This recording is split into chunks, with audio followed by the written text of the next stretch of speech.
Bom dia, gente. Bom dia para quem está no Brasil, boa tarde aqui na França.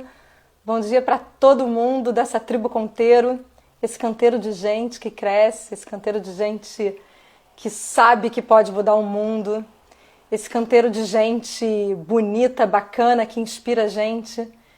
E é isso aí, nós somos realmente protagonistas das mudanças que nós queremos fazer nesse mundo. Nós somos protagonistas nós somos protagonistas de um mundo que a gente quer, que a gente acredita, um mundo mais equilibrado, mais justo.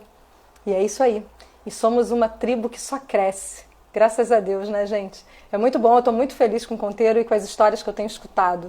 Eu acho que as conexões humanas nos trazem uma forma de aprendizado e de crescimento fantástico. E hoje, por falar em transformação, por falar em aprender e, sobretudo, por falar em gente que transforma, eu vou conversar com o Felipe de Moraes. Uma super inspiração. O Felipe chegou até a mim através do meu marido. Eles trabalharam juntos na Globo.com e o Ricardo falava sempre dele e de tudo aquilo que ele estava fazendo, que era tão transformador. E por sorte eu pude estar com ele aqui hoje, né? A gente vai poder conversar. Muito, muito bom. Vou trazer o Felipe para cá, para ele contar a história da vida dele e das coisas que incomodam ele, como é que ele, que ação que ele tenta fazer no mundo e o que ele tenta promover para transformar. Vamos lá conversar com o Felipe. Felipe, seja bem-vindo, junte-se a nós. Um orgulho ter você na Tribo Conteiro, coisa boa. Olá, Felipe! Pronto. Tudo bem? Tá me ouvindo direitinho? Agora eu te ouço bem. Que bom. Não tô gritando, não? Não, Porque não se eu tá tiver, o gritando. problema é da equipe aí do som. A equipe do som é rápida, eu chamo, eles ficam aqui no andar, fica tudo certo.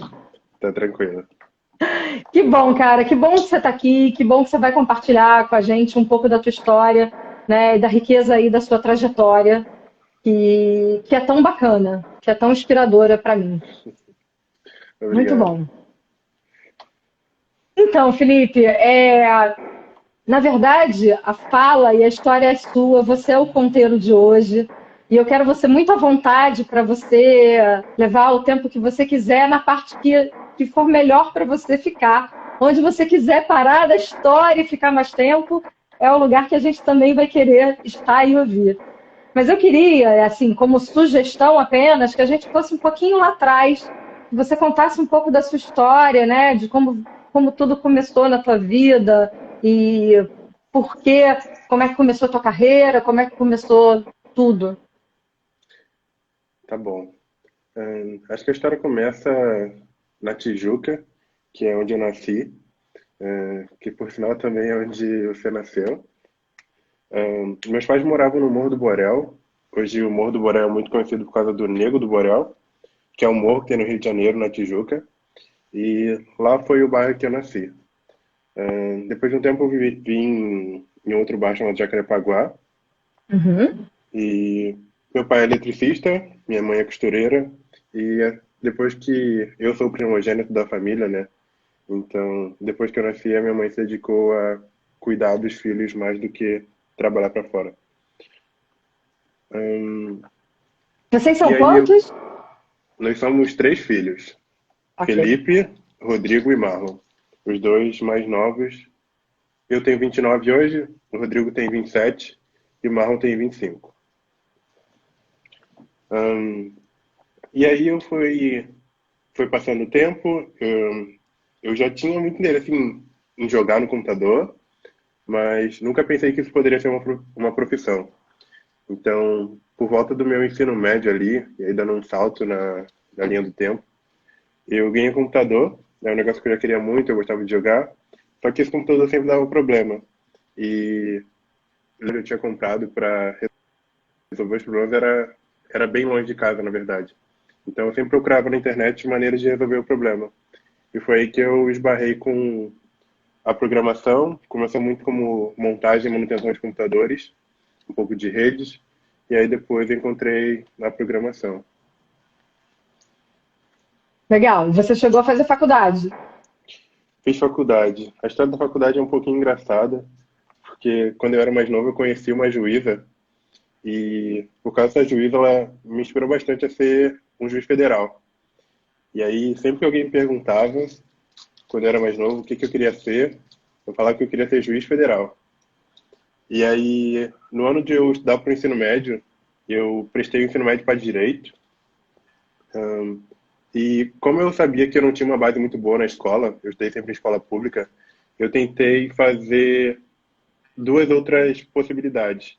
Eu fiz a prova para dois outros cursos técnicos que tinham aqui no Rio. Aqui no Rio não, né? Eu tô morando em Porto Alegre. Você agora tem. Mas você sabe que eu daqui de Paris falo aqui do Rio também.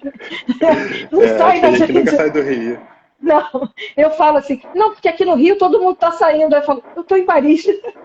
Sim. Ahn, e aí eu fiz uma prova para um curso de administração e um curso de técnico de informática. E aí eu não passei no vestibular nesse ano, mas eu passei nos dois cursos, tanto no técnico de administração quanto no técnico de informática. E aí eu fui, fiz os dois durante um tempo.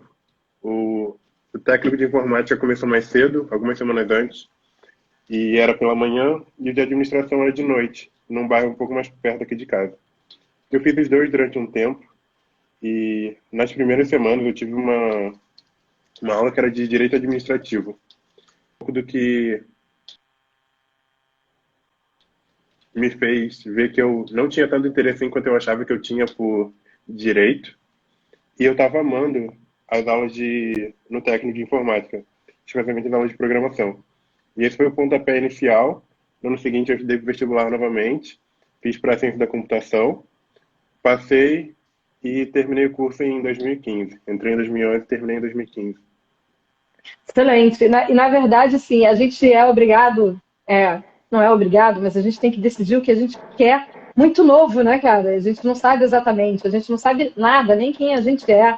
Né? Aliás, essa é uma pergunta que a gente fica se fazendo a vida inteira. Aí imagina decidir uma profissão, né? Você vê duas coisas tão distintas, direito e a área técnica, né? Mas você poderia realmente gostar dos dois, a gente pode gostar de muitas coisas, né?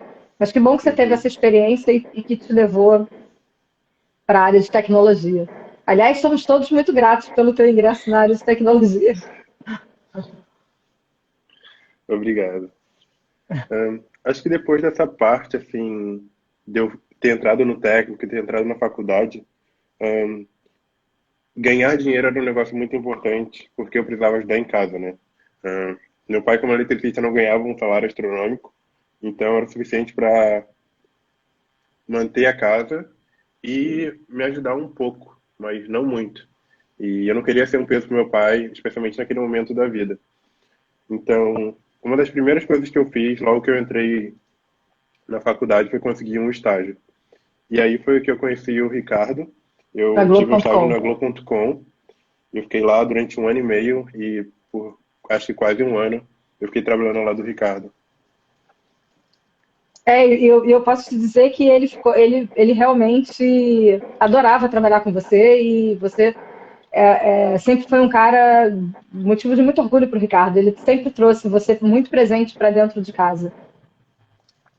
Sim, acho que aquele momento foi um momento, foi um game changer, é como eu chamo, porque eu não tinha tanta experiência na área de tecnologia e eu aprendi muitas coisas ali que me ensinaram ferramentas que eu poderia usar para o resto da minha carreira inteira.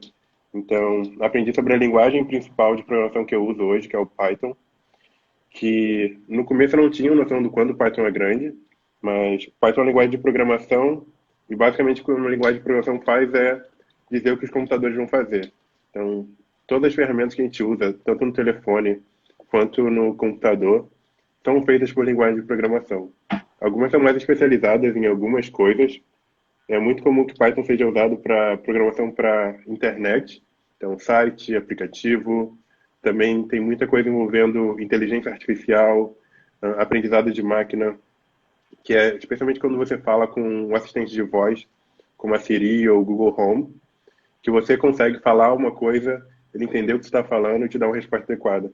Então, Python é muito popular nessas áreas especialmente. E tem uma estatística sobre o Python que é bem interessante, que comparando linguagem de programação com linguagem que a gente fala, como português, inglês, espanhol, faz uns 2 ou 3 anos que o Python depois do inglês e do espanhol, é uma das linguagens mais ensinadas no mundo. Então, tem várias universidades que Gente, utilizam Python, porque a linguagem é muito fácil de aprender e tem o poder de fazer muita coisa. Então, é uma ótima maneira de você entrar no mundo da programação, entender como é que as coisas funcionam por trás do Instagram ou do WhatsApp. que incrível esse dado sobre o Python, assim, né? É uma linguagem extremamente importante no mundo hoje, Exato. né?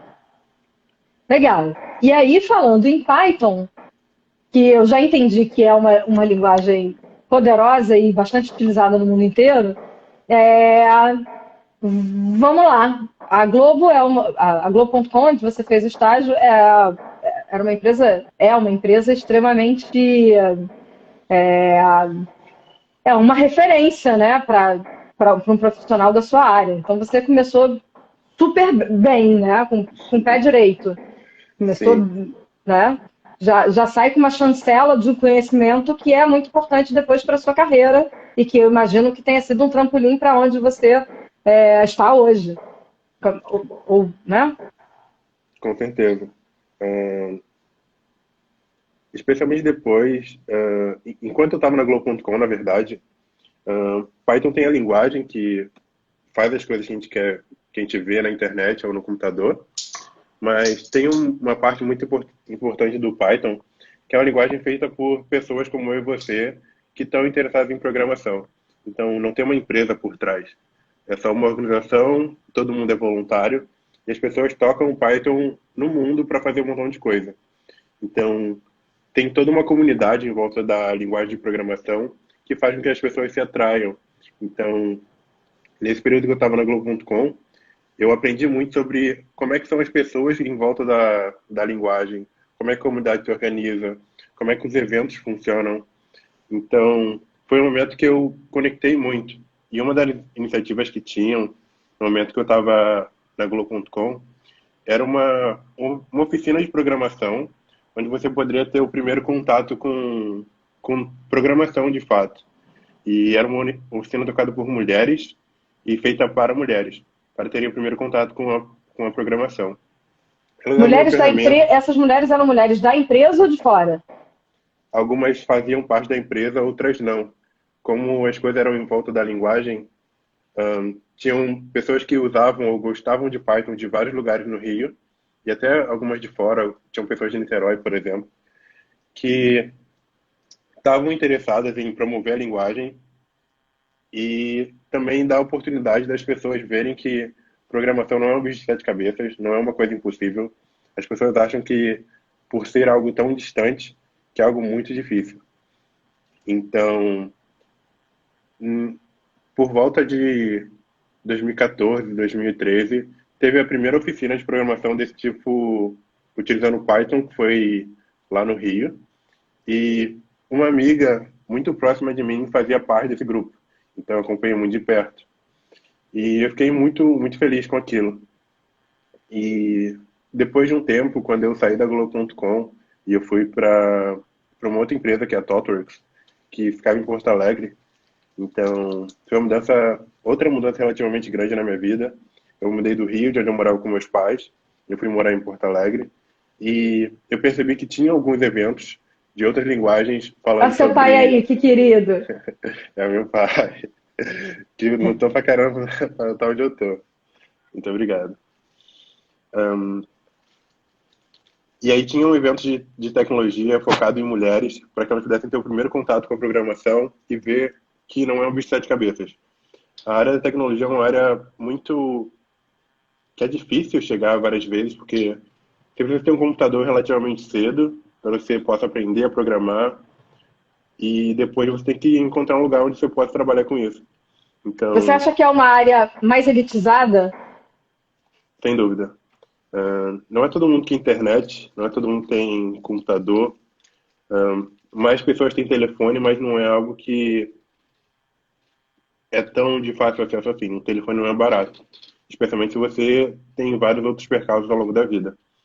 Então, ter acesso a um computador para que você possa trabalhar, que você possa aprender e se dedicar, você tenha tempo livre também, né? Muitas vezes você tem os recursos, mas você não tem o tempo que você precisa para dedicar aquilo. Então, nesse movimento de eventos para mulheres, a maioria dos que são para as pessoas que estão começando ou têm algum interesse na área, não necessariamente você precisa se tornar um programador porque você tem interesse em programação. Pode ser uma ferramenta que pode te ajudar no que você quiser fazer. Tem um Então, objetivo pessoal, sim. exato. Então, esses eventos para mulheres foram muito importantes para eu entender o quanto o mundo era desigual. Então, eu percebi que as pessoas que estavam à minha volta tinham um perfil bem definido. Eu via poucas mulheres ali, me ajudou a entender que o mundo não era tão democrático e tão igualitário como eu acreditava que ele deveria ser. Então, quando eu fui para Porto Alegre em 2015, eu vi que lá já tinha um evento que era com uma outra tecnologia chamada Ruby. Então, lá tinha um evento chamado E Rails Girls. eu ouvi isso lá em casa. Ruby on Rail. Exato. Ruby on Ah, Rails. É bem famoso, é bem popular e é um evento que tem o mesmo foco. Dá uma visão numa oficina de um dia para mulheres na área de tecnologia.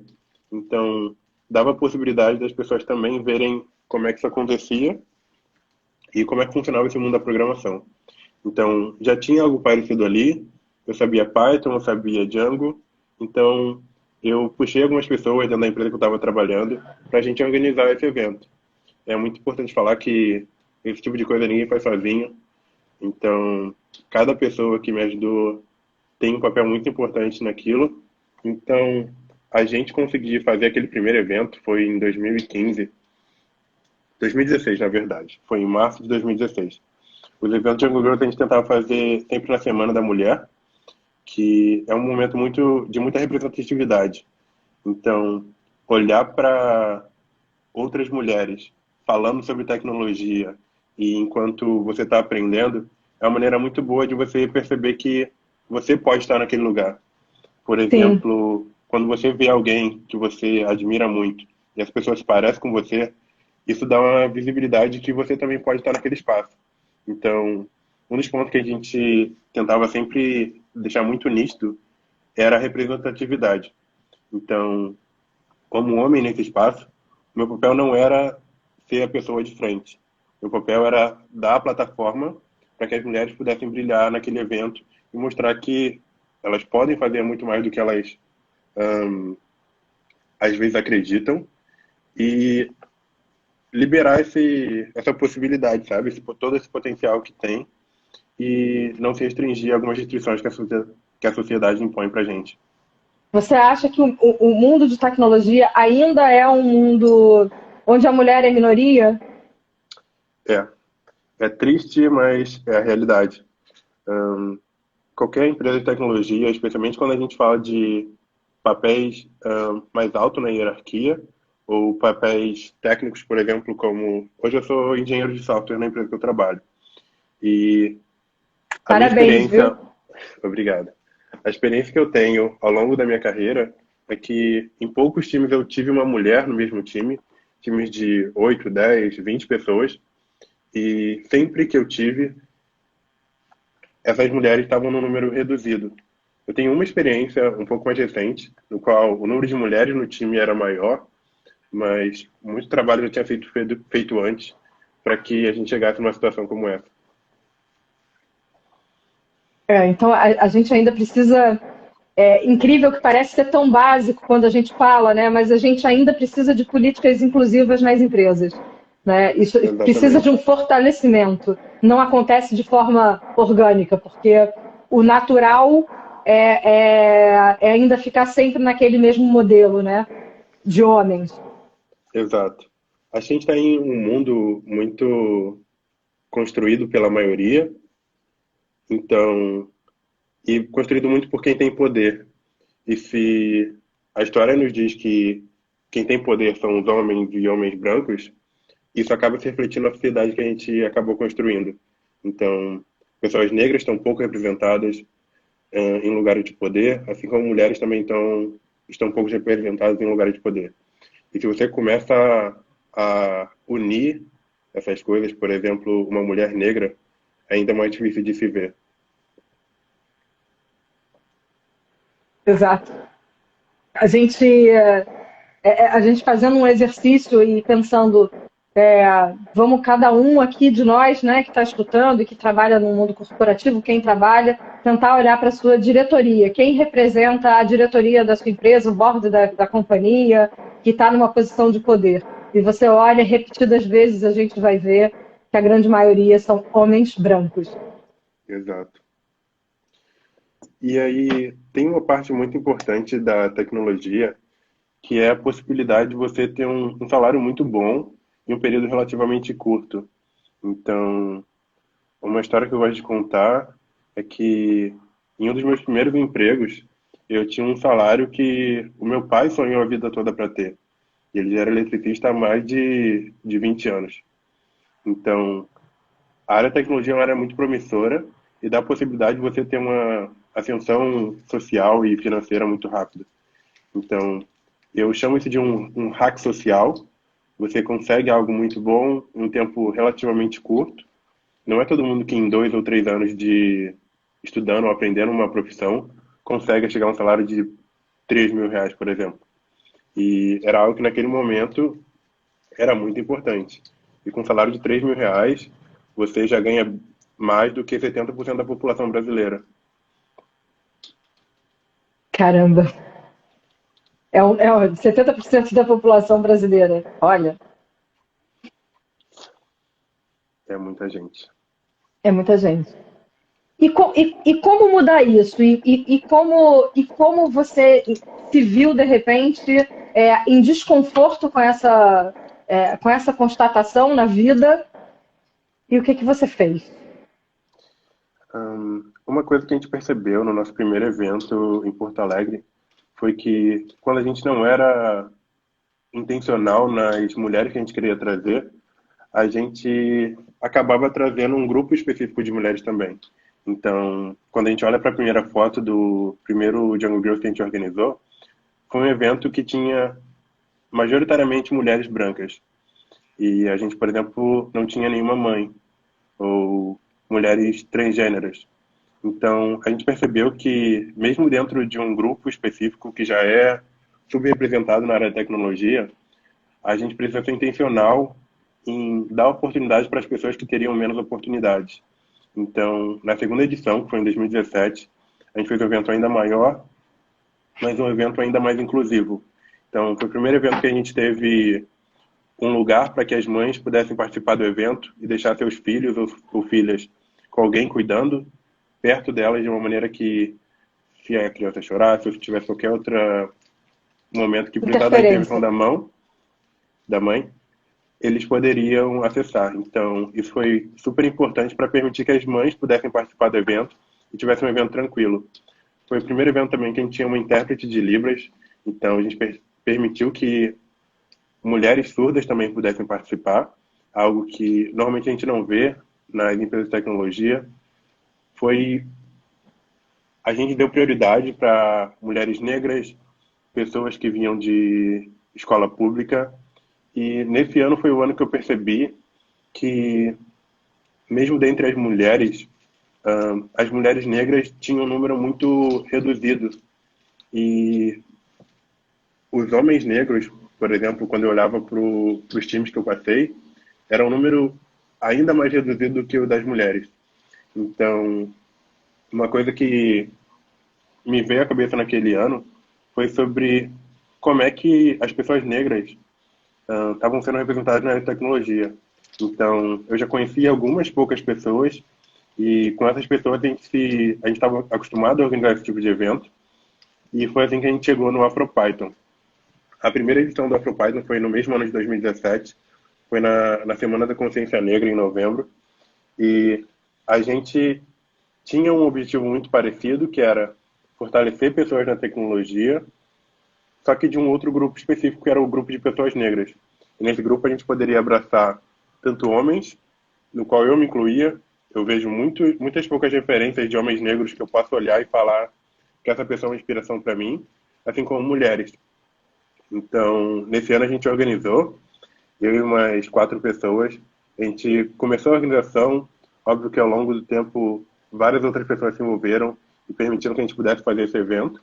Então, em 2017 a gente teve a primeira edição do AfroPython, que é uma iniciativa para fortalecer ou permitir que as pessoas negras tenham seu primeiro contato com a tecnologia e vejam que é um mundo possível, é um mundo que traz Que ela pode vários estar ali. benefícios e ela está ali, é algo possível. Então, outro ponto que a gente tinha a nosso favor é que a gente conseguia trazer representatividade em vários aspectos. A gente tinha homens e mulheres negras falando sobre tecnologia, algo que não é o comum quando a gente vai numa conferência de tecnologia, por exemplo. É muito difícil você ver um homem ou uma mulher negra falando em uma posição que expressa um certo Destaque. poder, sabe? Um É. destaque. Porque Exatamente. conhecimento é associado a poder, né? E a gente realmente não vê, Sim. infelizmente. E um ponto que a gente tenta dar muita ênfase quando a gente faz um evento desse é remover o máximo de barreiras para que as pessoas possam participar.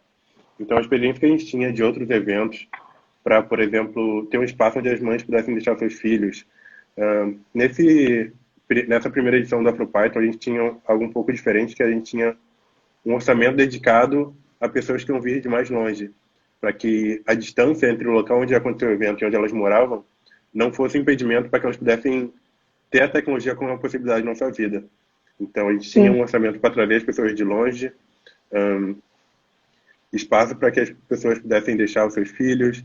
Então, isso começou a criar uma comunidade de pessoas que queria ver mais pessoas na tecnologia, ou talvez já estava inserida, e era um mundo muito solitário, onde você era a única pessoa que você conseguia ver, e quando você olhava em volta e fazia o teste do pescoço, como o Ricardo falou ontem, não conseguia ver outras pessoas como você. Então, assim, só fazendo um parênteses, de repente acho que vale explicar o que é o teste do pescoço, porque foi muito importante eu entender o que é, e eu acho que outras pessoas podem estar aqui se perguntando, e para gerar essa reflexão mesmo. Exato. Então, o teste do pescoço é super simples. É você estar num lugar e você olhar em volta e ver quais são as características que você vê nas pessoas à sua volta. Se eu sou um homem negro, por exemplo, eu vou tentar ver se as pessoas negras estão ali representadas naquele espaço. E não estou procurando por pessoas representadas em lugar de... Acho que tanto lugares de poderes quanto de não poderes, porque isso dá uma visibilidade para a gente de como as pessoas estão acessando aqueles espaços. Exato. Então, era muito comum que, mesmo no evento de tecnologia, que eu adoro em conferência, as pessoas negras estavam muito pouco representadas. E quando elas estavam representadas, elas não estavam como participantes, ou palestrantes, ou organizadores. Eram pessoas em subempregos, que não é nenhum demérito, mas o poder que elas tinham e a voz que elas tinham não chegava a tantas pessoas quanto poderia chegar. Exato. Quando o Ricardo trouxe o teste do pescoço, eu comecei a fazer isso em todos os lugares. Entrando numa sala de cinema e olhando na cultura, nos museus, e começou a me incomodar, viu, Felipe? Começou realmente a me incomodar. Eu comecei a entender do que você está falando. Elas não estão ali num lugar de... Não é o palestrante, mas é a pessoa que está cuidando do banheiro para você entrar. Né? Uhum. Isso precisa mudar, exatamente. E acho que quanto mais eu me envolvia, mais eu me reconhecia, porque várias pessoas à minha volta tinham histórias relativamente parecidas comigo. Então, pessoas que vieram de uma origem humilde, que são os primeiros de sua família, talvez, a entrar na faculdade, ou a ter um bom emprego que pudesse ajudar os pais. E isso é um negócio relativamente comum com várias histórias que eu conheço de pessoas negras. Elas conseguem ascender na vida, mas ao mesmo tempo elas têm pessoas que elas precisam ajudar. Então, eu não posso contar com a ajuda de alguém que vai ser o meu patrocinador e vai pagar tudo que eu precisar. Então, eu preciso ser autossuficiente e isso não é o suficiente. Eu preciso ser capaz de ajudar as pessoas à minha volta. Então, em 2017 a gente fez esse evento. Em 2018 a gente fez um segundo evento e nesse a gente conseguia já ter um orçamento um pouco maior e além dos benefícios que a gente já tinha de experiências anteriores, a gente conseguia dar alimentação para todo mundo que fosse no evento. Então, café da manhã, almoço e lanche para a pessoa que ia passar ali o dia todo, talvez fosse uma barreira se ela não pudesse pagar Claro, por e essa é uma alimentação. realidade muito grande. Isso é uma realidade no nosso país inegável, né? Você Exato. imaginar que você vai ter que se alimentar fora de casa, que normalmente é caro, e você vai gastar com a passagem, e isso já é motivo para ela não conseguir chegar. E que Uhum. capacidade de articulação a sua, né, a de vocês, promovendo esses eventos, essas conferências, esses encontros. Impressionante. Sim. Foi muito importante porque cada barreirinha é um negócio que afasta as pessoas e torna o ambiente da tecnologia menos diverso. Então, como a gente queria ter esse espaço cada vez mais diverso, a gente precisava ser intencional na diversidade que a gente queria trazer. Então, a gente dava prioridade para cada um desses grupos que eram menos representados.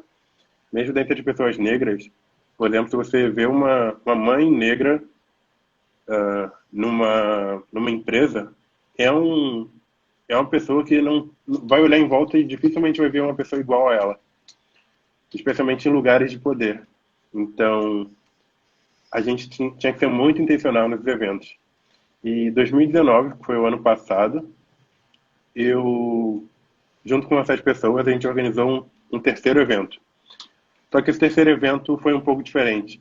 A gente queria fazer algo em volta de pessoas negras na tecnologia falando sobre tecnologia, não só ensinando para pessoas que querem ter o seu primeiro contato. Então, em 2019, a gente organizou a AfroPython Conf. Então, a AfroPython Conf é uma conferência feita por pessoas negras, para que, além da gente saber que é uma possibilidade na nossa vida, tem pessoas negras falando de situações e experiências de vida que elas tiveram Inspiram sucesso, quem está sabe? ali ouvindo.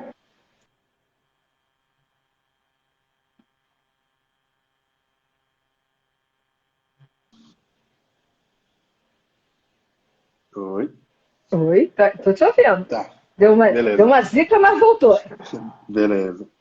Ahn, então a gente chamava de, eram três pilares, eu não sei se eu vou lembrar os três, mas uma era a parte do começo, mostrar que era uma possibilidade. Então, os primeiros dois eventos, em 2017 e 2018, mostravam para as pessoas que aquilo ali era uma possibilidade. Acho que a segunda parte é saber que existem pessoas como você ali, já naquele lugar. Então, permite que você sonhe com aquilo. Já que você sabe que é uma possibilidade e você sabe que tem outras pessoas percorrendo esse caminho e tendo sucesso, a terceira parte está mais relacionada com você e o que que você quer. Já que você sabe que é uma possibilidade, tem outras pessoas ali, você pode sonhar com aquilo, pode correr atrás dos seus sonhos, sabe? Então, sempre que a gente fazia um evento, a gente fazia um grupo num aplicativo de mensagem como o WhatsApp ou Telegram, e esse grupo se mantinha, porque as pessoas ali tinham uma conexão, sabe? Então, era muito comum que essas pessoas se ajudassem. Por exemplo, não estou satisfeito com onde eu estou trabalhando, eu vejo uma possibilidade em uma outra empresa, ou... e aí alguém no grupo tinha essa oportunidade que encaixava Que melhor para podia essa pessoa. ajudar e fazer um networking favorável para esse movimento acontecer. Exato. A gente está falando de, numa AfroPython Conf, a gente está falando aí de quantas pessoas passaram pela conferência? A gente está falando de uma ordem de grandeza, assim. A gente fez uma conferência para 150 pessoas. foi a nossa primeira conferência, e nesse foi o primeiro que a gente voou pessoas de outros lugares, tanto de Recife, de Belo Horizonte, para fazer palestra. Todos os eventos do AfroPython costumam ser 100% gratuito para quem vai participar e para quem vai palestrar. E quanto mais a gente consegue arrecadar de orçamento, a gente usa todo esse dinheiro para permitir que as pessoas venham, removendo o máximo de barreiras que a gente pudesse. Incrível. Então, isso foi super importante e, como indivíduo, isso me beneficiou de várias maneiras. Então, a primeira vez que eu fui para os Estados Unidos, que foi no início do ano passado, foi para a maior conferência de Python que tem no mundo, que envolve mais de 5.000 pessoas, que foi a PyCon. A PyCon é uma conferência de Python que acontece uma vez por ano em uma cidade dos Estados Unidos, e ano passado foi em Cleveland. E eu fui lá, eles têm uma trilha dedicada à palestra em espanhol. Essa é uma das coisas que eu aprendi ao longo desses tempos. Eu aprendi a falar espanhol e eu fiz essa palestra em espanhol. Foi a primeira vez que eu fiz uma palestra em espanhol, ela foi gravada, está no YouTube e tudo mais. Que onda, hein, Então, cara? sim, eu fiquei bem feliz. Meu pai Que fala disso o tempo onda! todo. E nessa conferência eu conheci uma pessoa que em português a gente chamaria ela de Marlene, que ela era a pessoa que estava organizando a primeira conferência de nível continental na África. Então, comunidades em volta do Python por toda a África iam se reunir em um lugar que ia ser em Accra, capital de Gana. E nesse evento nos Estados Unidos eu tive a oportunidade de conhecer ela e ela me recomendou enviar uma palestra e eu enviei a palestra, eu fui aceito e então ano passado eu fui em Accra, pela primeira vez eu fui ao continente africano e eu fiz uma palestra lá falando sobre o AfroPython. Então, acho que isso é um ponto que eu gosto de falar porque ações que eu não tinha a menor ideia do que poderia se tornar no futuro contribuíram muito para a minha carreira. Então, várias conexões que eu tenho profissionais que me levaram a lugares que eu queria ir, várias vezes saíram de envolvimento com comunidade, com AfroPython, com eventos para a diversidade. Eu tô assim, imaginando a emoção que não deve ter sido para você fazer uma viagem para a África falando do AfroPython. Assim, eu fico. Sim, Tirou muita onda. Foi muito lindo. sim. E é muito legal porque as histórias das pessoas são muito diferentes dependendo do lugar onde elas estão e do que elas conseguem ver. Então, era uma perspectiva completamente diferente da minha. E foi muito bom ver isso. Hum, Acho que uma parte importante é que cada momento, cada oportunidade que eu vi, que eu tentava ser sempre muito intencional nos objetivos que eu tinha.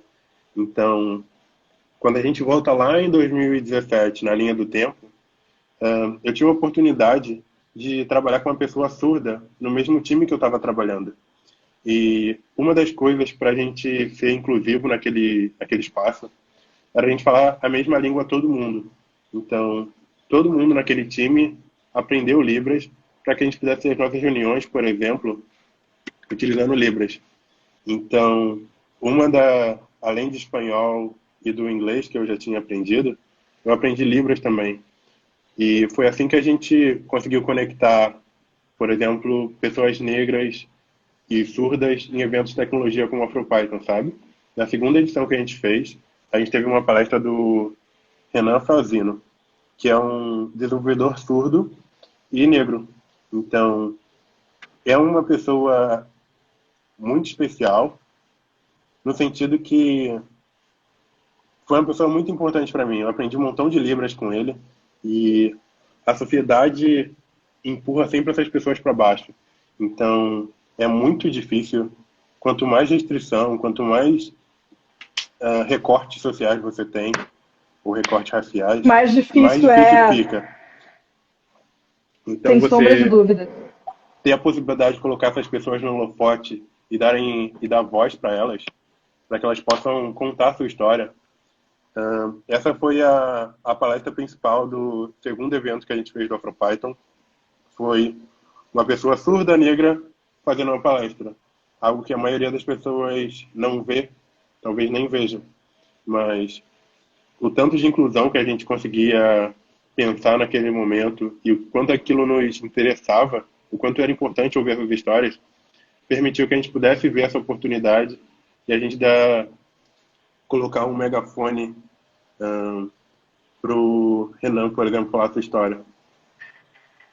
Não, é impressionante. Eu acredito muito que quanto mais a gente dá espaço para essas vozes ecoarem, mais a gente consegue transformar a nossa sociedade e mais a gente consegue ter espaços inclusivos e cobrar isso das pessoas e fazer com que elas reflitam sobre as diferenças e os papéis que a gente tem, né, sociais, né? Então, assim, incrível isso que você está contando. Você, aliás, você já viajou para, sei lá, muitos lugares, 9 países? Sim. Eu fui para, já falamos aqui dos Estados Unidos, que eu fui Falamos nessa da conferência. África. Você foi para a Índia? Eu fui para a Índia, que foi uma experiência muito legal. A empresa que eu estava trabalhando, que era a Totalworks, que eu mencionei, quando você chega e você é uma pessoa que está começando a sua carreira, eles te enviam para um treinamento que hoje acontece, naquela época, em 2015, acontecia só na Índia, numa cidade chamada Pune, que é perto de Mumbai. É bem pertinho de Mumbai, dá para ir de carro. E foi muito, muito interessante, porque foi a minha primeira experiência internacional. Eu peguei um avião onde ninguém falava a minha língua, que eu era nativo, então eu precisei usar o meu inglês. E foi uma experiência super importante para eu aprender sobre várias perspectivas diferentes. Naquele espaço a gente tinha pessoas de vários escritórios da Totworks no mundo e permitia que eu visse várias visões. Então, tinham pessoas que eram da África, dos Estados Unidos, da Europa, da Austrália, da China, e permitiu que eu ver que quanto mais diversidade a gente tem, mais diverso a gente consegue pensar e mais criativas são as nossas ideias. Então, Exato. esse é um argumento que as pessoas sempre usam quando elas falam de diversidade, mas além de ser um argumento bom para a inclusão das pessoas, é um argumento econômico muito importante. Porque se você não consegue pensar de uma maneira diversa ou criativa, provavelmente você não vai chegar numa solução que é revolucionária ou que é disruptiva para um meio, para o Exato, mercado. não há inovação. Exato. Não há inovação. Então, naquele espaço ali, eu entendi o quanto perspectivas diferentes eram importantes. E se a gente quer ter perspectivas diferentes, a gente precisa trazer pessoas diferentes. E é por isso que, quando a gente tem pessoas da tecnologia com um perfil tão definido e fechado, na verdade, isso é um tiro no pé. É nocivo para a área. Então, em vários casos, por exemplo, de reconhecimento facial, a inteligência artificial errou, e errou muito feio, e errou de uma maneira racista, e provavelmente essas pessoas que estavam construindo esse software não tinham uma maneira não tinha um time realmente composto de forma diversa, né? Uhum. Porque ela errou se você porque tem ela uma não... pessoa... Exato. Se você tem uma pessoa negra no seu time, você saberia que aquilo ali não iria funcionar para uma pessoa negra. Se você tem uma mãe, você saberia que algumas restrições que talvez se você tivesse um time só de pessoas brancas e homens, você não ia conseguir saber nunca. Então, quanto mais diversidade você traz para o seu time ou para dentro da sua empresa, essa é uma vantagem no mercado em que você está tentando encontrar espaço, sabe? Então, quando a gente, como AfroPython, trouxe várias histórias diferentes, a gente conseguiu ver coisas que outros eventos de tecnologia não conseguiam ver. Por exemplo, eu posso contar nos dedos os eventos de tecnologia que eu vi que tinha um espaço para um pai ou uma mãe deixar uma criança. Eu pensava no quanto as mulheres não eram representadas nesses eventos e começaram a tomar uma atitude sobre isso. Então, a vantagem que a gente tinha é que a gente conseguia ver o mundo de perspectivas muito diferentes do que a maioria dos eventos de tecnologia. Isso deu uma vantagem para a gente conseguir fazer um evento muito mais inclusivo e que abraçava muito mais pessoas.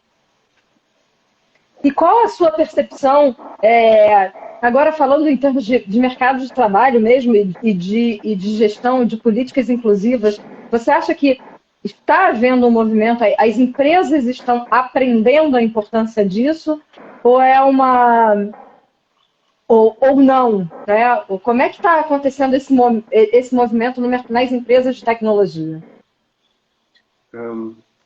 Acho que esse movimento tem alguns estágios. Então, o primeiro deles é tomar consciência, saber que esse problema existe e como ele se manifesta.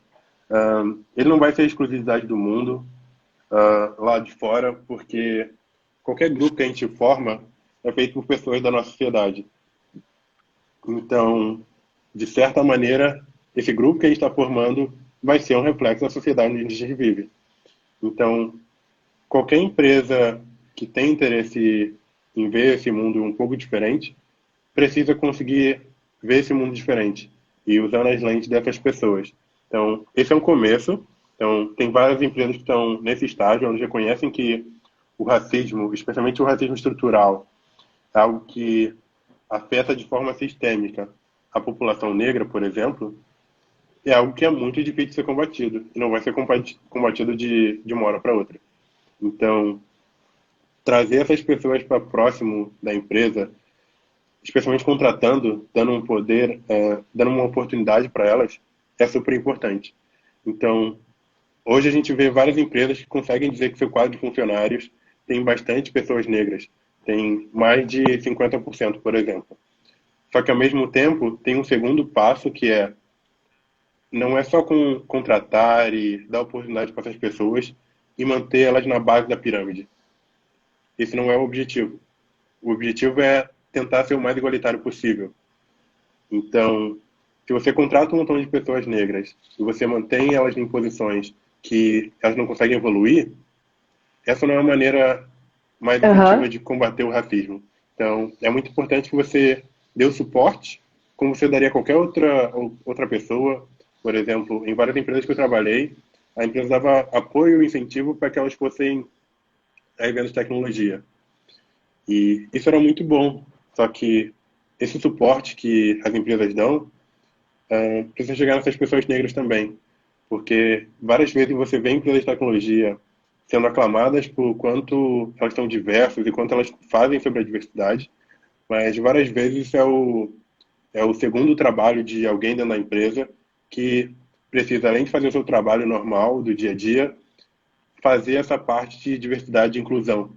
Então, é muito comum que nas empresas tenha um grupo de afinidade, que algumas pessoas chamam, mas, por exemplo, tem um grupo de pessoas negras. E toda iniciativa relacionada a pessoas negras ou manifestação da empresa em relação a isso começa nesse grupo. O que vai contra o primeiro ponto que a gente estava falando lá sobre tomar consciência do problema, que é as pessoas negras precisam avisar para as pessoas que são não negras, que normalmente são a maioria na empresa, de que está acontecendo um problema e a empresa precisa fazer alguma coisa. Então, além do seu trabalho normal, as pessoas não podem ter um segundo emprego. Um trabalho de gestão da diversidade. Exato. E esse é o passo 2, né? Além de você, o primeiro passo seria tomar consciência do problema, o segundo passo seria começar a fazer alguma coisa em relação a esse problema. E conforme esses passos vão sendo executados, isso traz a representatividade, traz a diversidade na hora de olhar as perspectivas diferentes e permite que as pessoas consigam pensar em mais maneiras de incluir pessoas de grupos subrepresentados. Então, é muito comum, por exemplo, que você vá no escritório, tem um montão de gente trabalhando, empresa de muito sucesso, mas você faz 1 ou 2 recortes e você faz o teste de pescoço e você não consegue ver aquelas pessoas representadas ali. Sim. Exatamente.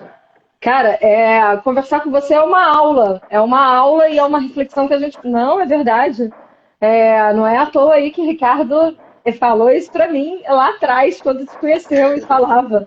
Mas, assim, é muito importante, porque traz uma reflexão ontem mesmo, quando nós nos falamos, a gente continuou aqui trazendo esses assuntos, né? Trazendo o assunto, incluindo e chamando o filho para conversar, porque é o chamado diálogo necessário. A gente precisa falar mais sobre isso, né? Falar mais e mudar comportamento, ter o senso de transformação que a gente tem, né? Trazer isso para a gente.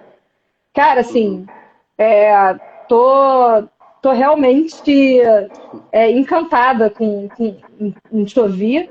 E não só encantada, mas com uma meta muito clara, e isso faz parte da minha motivação com o Conteiro, de trazer esse assunto para muito próximo, né?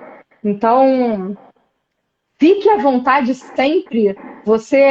Tribo Conteiro é um conteiro de trazer as suas ideias e trazer para mim outras histórias, porque aqui a casa é para isso, é para o diálogo, para os diálogos necessários. Por favor, quem está escutando, também me procura no direct, tragam, porque é essa a principal missão do Conteiro, formar, transformar e para a gente construir núcleos mais inclusivos, né?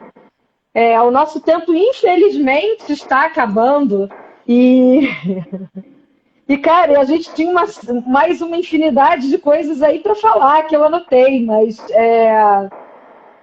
eu acho que o principal a gente abordou e você, claro que ninguém fala melhor da sua história do que você, né, cara? Então,